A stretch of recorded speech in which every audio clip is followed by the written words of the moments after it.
গিয়ে বড়বাজার থেকে একটা ট্রাক আসতেছিল, মোড়ের পরে একটা রিক্সা ছিল, রিক্সাটা ঘোরাচ্ছিল। ওই সময় ট্রাকটা তখন টার্নিংটা নেওয়ার সময় রিক্সাওয়ালার সাথে ডাইরেক্ট সংঘর্ষ হয়। সংঘর্ষ পর রিক্সাটা তখন পড়ে সাথে রিক্সাটা ডেড হয়ে যায়। ডেড হওয়ার পরে ট্রাকটা টান দেওয়ার পরে এখানে পোলাপান যারা আছে বা এখানে যারা স্থানীয় যারা এ পাশে ও পাশে যারা ছিল, তারা সবাই মোটামুটি কথা ওই ড্রাইভারকে ঠেকানোর জন্য বা গাড়ি ঠেকানোর জন্য চেষ্টা করে। গাড়ি তখন টান দিয়ে চলে যাওয়া হচ্ছে আপনার ঢাকা রোডের উদ্দেশ্যে।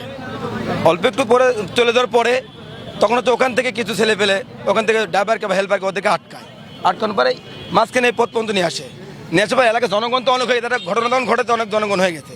ওই জনগণের কিছু কিছু প্রমাণ কেউ চর মারাতে, কেউ তাদের কুঞ্চিতে মারাতে, যে যা পাইছে ওই যে মারাতে। এখানে যারা স্থানীয় যারা ছিল এখানে, তারা মোটামুটি করে সবাই এই জিনিসটা ওখান থেকে মানে পোলাপানকে আটকাইছে, যা আসলে মারা ধরা করার দরকার নাই। স্থানীয় যারা সিনিয়ররা ছিল তারা আটকাইছে, তাকে হাসপাতালে পাঠানো হয়েছে। ট্রাকের সাথে সংঘর্ষে একজন মারা গিয়েছে।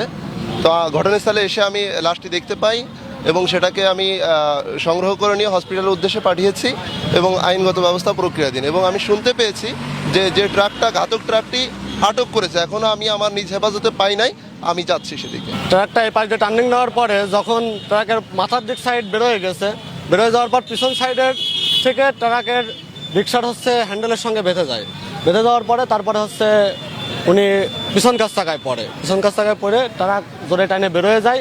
পরে দেখা যায় ওনার মাথার উপর দিয়ে ট্রাকটা চলে গেছে। মাথার উপর থেকে পিছনের চাকা? হ্যাঁ, পিছন কাছ টাকা গেছে। তো এখন এখানে মূলত যে সমস্যাটা বোঝা যায় যে ট্রাকটা ওই পাশ দিয়ে টার্নিং নিতে পারেনি। কিসের কারণে টার্নিং নিতে পারেনি? কারণ ওই পাশ দিয়ে কোনো স্পট পায়নি টার্নিং নেওয়ার। আর এর প্রধান কারণ কি, যে ওই পাশে অটোর কিন্তু অনেকগুলো অটো দাঁড়ায় থাকে, এই কারণে কিন্তু তারা ওই পাশ দিয়ে টার্নিং নিতে পারেনি।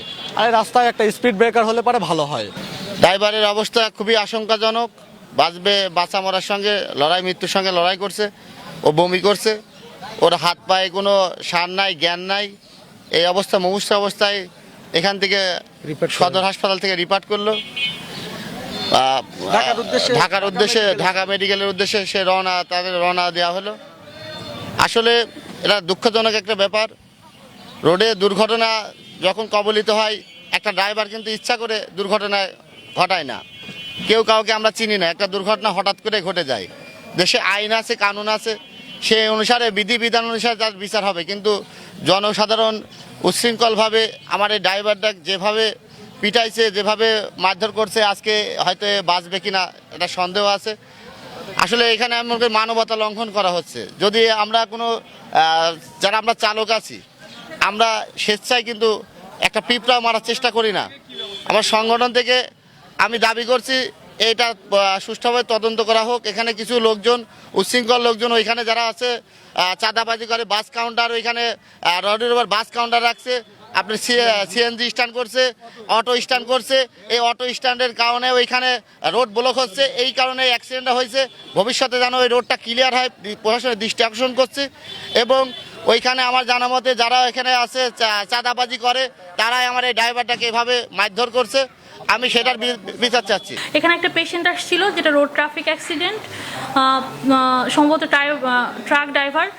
তো ওনারা আমরা পাইছিলাম সেটা হচ্ছে গিয়ে পেশেন্টটা সেমি কনসিয়াস ছিল, প্লাস ভমিটিং ছিল, বডিতে ইনজুরি ছিল অনেকগুলো। তো আমি নর্মালি অক্সিজেন আর ফ্লুইড দিয়ে পেশেন্টটাকে ভেতরে পাঠাই ইনডোরের চিকিৎসকরা দেখছেন এবং দেখে যেটা ডিসিশন নিছেন যে ওনাকে আসলে এখানে ট্রিটমেন্ট পুরোপুরি করা যাবে না, ওনাকে রেফার করা হয়েছে ঢাকা মেডিকেল কলেজ হসপিটালে।